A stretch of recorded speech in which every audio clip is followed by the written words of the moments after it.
ကိုအမတ်တမဲ့မနေနဲ့ငါလုံးနေတာကံနေလုံးနေတာကောင်းတဲ့ကံလားဆိုတဲ့ကံလားသိဖို့လိုတယ်ပေါ့စိတ်ကူးယုံနဲ့တည်းပဲအကုသိုလ်ဖြစ်တာရှိတယ်စိတ်ကူးယုံနဲ့ပဲကုသိုလ်ဖြစ်တာရှိတယ်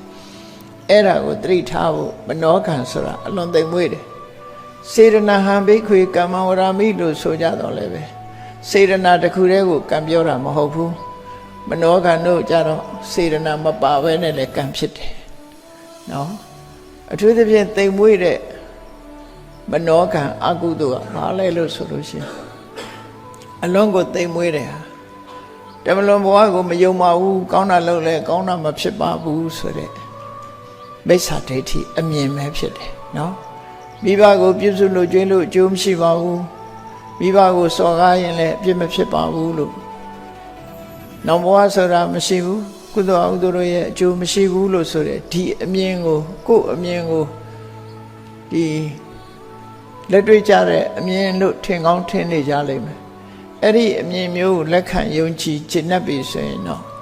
အဲ့ဒါမိစ္ဆာဒိဋ္ဌိပဲမနောကံနဲ့မိစ္ဆာဒိဋ္ဌိအဲ့ဒီမိစ္ဆာဒိဋ္ဌိကစေရနာမပါပေမဲ့ကံဖြစ်သွားတယ်အဲ့ဒီကံကအဆိုးဆုံးကံလို့ဒီလိုမှတ်ရမယ်အဲ့မနောကံနဲ့မှာပဲသူများပစ္စည်းကိုကြည့်ပြီးလောဘတက်ပြီးကိုယ်ပစ္စည်းဖြစ်